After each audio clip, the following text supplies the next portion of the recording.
Yeah.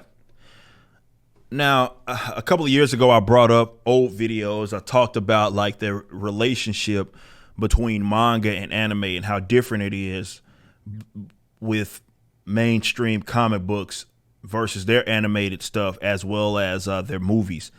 And the reason why that less of a distinction, it's more of one sells the other. So the thing about manga and anime is that the manga will sell the anime and the anime will sell the manga. And I think this is why it works so well and why they're thriving, where that such relationship is completely non-existent. Now, of course, that could be for various different reasons. I do think just the lack of emphasis, the lack of continuity, the lack of caring about the adaptation, where as to now with comics, even newer like announced or released characters, it's the same kind of way where so many changes are there in their presence where, hey, this character can act like this and be like this, and well, it's a different universe, so it doesn't matter and nothing seems to matter, which is why that relationship doesn't exist. Hilariously enough, someone from CBR, by the way, brought this up, and this is not a half bad. I mean, as much as CBR doesn't like me, I don't think this Ashley person has had anything publicly voiced any issues with me, but they talk about that. So someone finally acknowledges it, and they say, why do comics promote movies and not the other way around? And it says, in a world of often lackluster comic sales, which is, I'm surprised that she's actually acknowledging it instead of trying to claim falsely that the comic industry is thriving and doing just fine.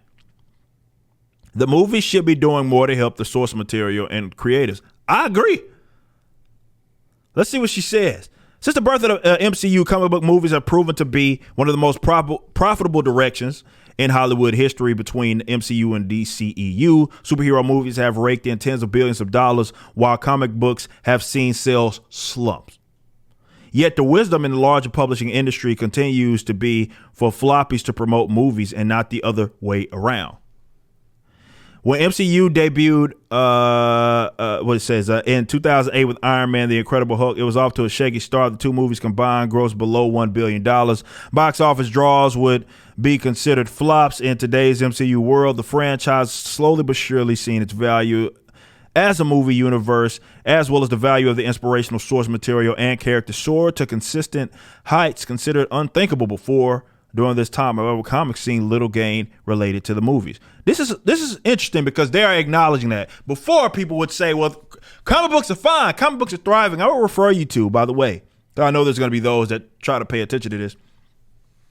And like I actually did a long 26-minute video breaking down the actual data and talking about this. And the video title is LOL, putting in quotes, obviously, comics are thriving. And I said, a look at the data. And I go through all of the data, which, again, it shows how little comics are, how they're not doing that well.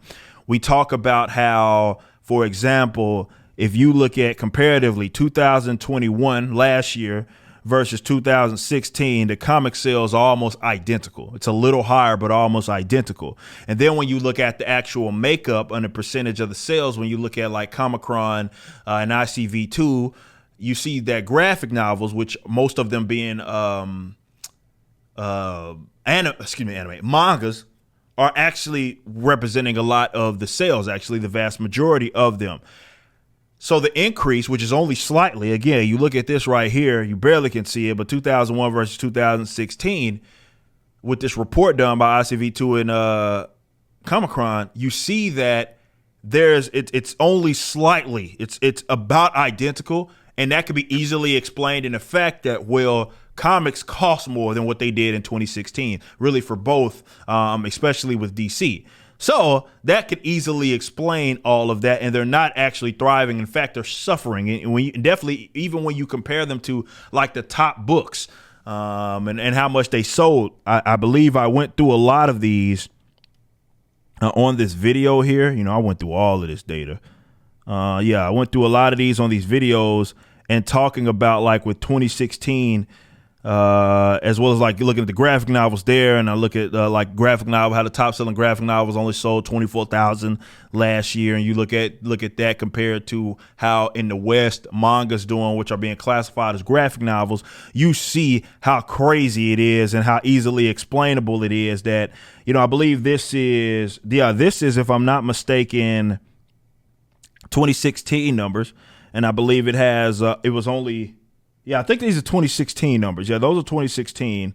And then I went to compare them to the recent year in 2021, and you could see how the top sales aren't even comparable to 2016, as in the most units pushed. The most units being pushed, it's not even close. It's far more accounted for, like in the top 100 or top 500, there's more sales accounted for than there are in 2021 in comparison, again, to 2016. Now, going back to this. Now, the reason I say that because I want you to go look at that. Go look at that video because I go through all the data for you guys who are going to be like, well, comics, no, they're doing well. It's actually a boost. It's gone up from a pandemic year, which didn't say anything. In fact, despite larger revenues, a much larger and better placement in foreign markets, the cinematic universes have spent less time and money promoting comics than comics have promoting movies. Indeed, readers will typically see promotional images for movies and TV shows take up even double page spreads in the comic, which is true. But the readers are undoubtedly more aware of these movies than moviegoers are aware of the current events in comics. While there are many fans who missed the end of the original Raging Hulk in Marvel Cinematic Universe, they may be unaware of events like Marvel Hulk versus Thor Banner War event. Although we have seen some attempts to market comics with movies such as Matt Reeves' attempt while promoting the Batman, those efforts have been the exception to the rule. Even with DC's release of Black Adam trades to coincide with the movie, this has been trying to sell itself using a movie rather than a movie trying to help sell comics. I've been making this case for years. Few excited moviegoers are aware that they can pick up a current ongoing Black Adam limited series, or that the movie even has a slew of prequel one-shots dedicated to the individual characters. The reality is that there are far more moviegoers unaware of events in current comics than the other way around, both as a percentage and in absolute numbers. Although movies may spike general interest in a character, it's still unknown whether that leads to long-term retention of new readers or just a temporary sales boost. That's it. It's just a temporary sales boost. We know that. We've already seen that.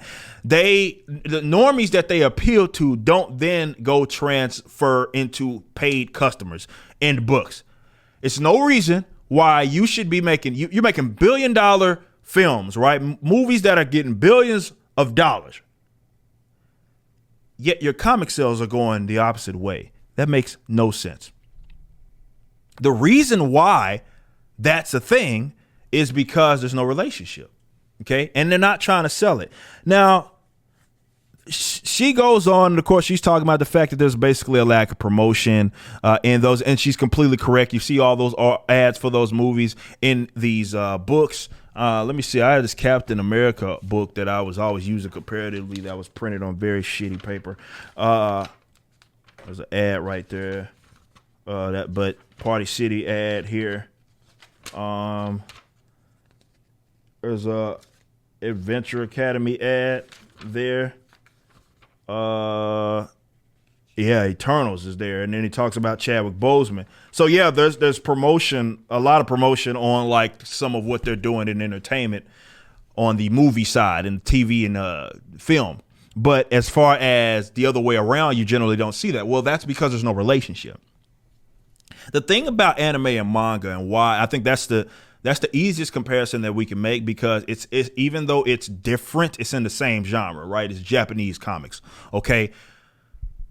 Because their adaptations are so close together, okay, they sell by the millions of like their top, you got like Jujutsu Kaisen right here, right? So the anime is doing really good. The manga is doing it really good, and they sell each other simply because, well, that you can get more information if you go to the manga. And also you're expected when you read this to see an adaptation on the anime. In fact, this is what I appreciate about manga fans and anime fans, is that if one's off, usually it being like the anime adaptation of the manga, you actually will hear gripes. Okay. Often these adaptations are direct. Yeah, there's going to be a filler or fluff here and there, but often these adaptations are direct adaptations from the manga into the anime. So it's easy to sell one another because they work. It's a joint effort. Whereas with a comic book, you can read a book right now, and it could be going on right now, and that character couldn't be anything different from the character that you see in the movie.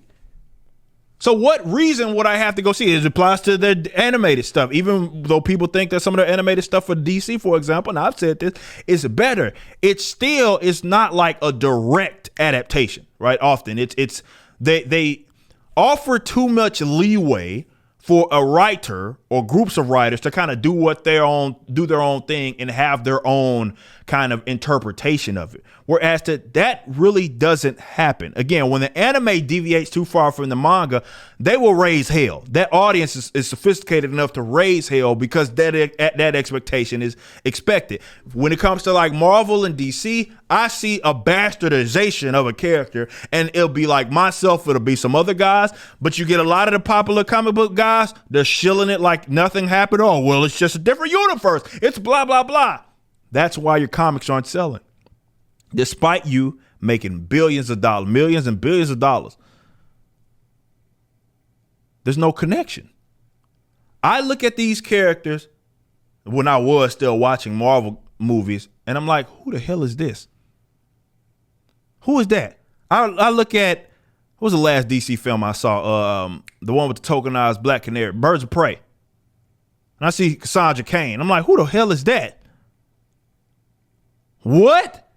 That's who I'm supposed to believe is going to become Orphan? No way. Like, why would I look at that? And like they're pretty open about it, right? They reimagine. Hollywood loves to do that, right? Reimagine things, right? They love to reimagine, repurpose things. Okay. That's the consequence that you have. And this is why with my own company, I've talked about this. If we enter into that element, they need to be as direct of adaptations as we possibly can. Look, some things make more or less sense animated and versus like live action. You got to kind of be realistic with your expectations. But you need to get it as close to the source material as possible. And you do nothing but help yourself out when you do that. Because if you can sell it upon that, and like even when you're going on your little campaigns on the actual movie or whatever, if it's a film, no matter what it is, you get to say, well, if you want to learn more about this, you could go read this. You want to know more about this character, you can go read this. And it's easy. It's direct. People can just do it like they do with manga and anime. Well, the anime sells the manga sells the anime. In American comics, with the big two especially, that correlation does not exist. Now, y'all can argue amongst each other to figure out why that is the case, why the bastardization exists. Is it because of Hollywood? Is it because of the social statements that they need to have to make and all that?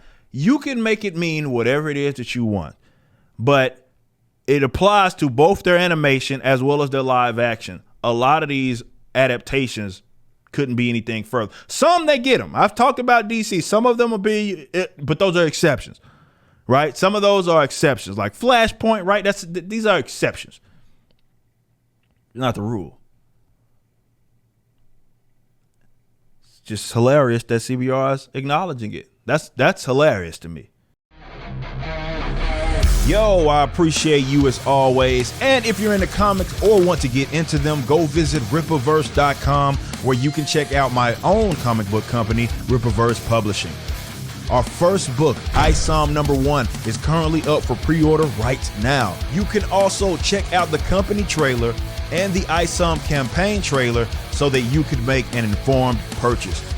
We've cleared over $3.3 million in sales, and many of our supporters are viewers just like yourselves. And because of that, I have to thank you all personally. I do appreciate you. I can't wait for you to learn more about ISOM himself and already fan favorite Yaira.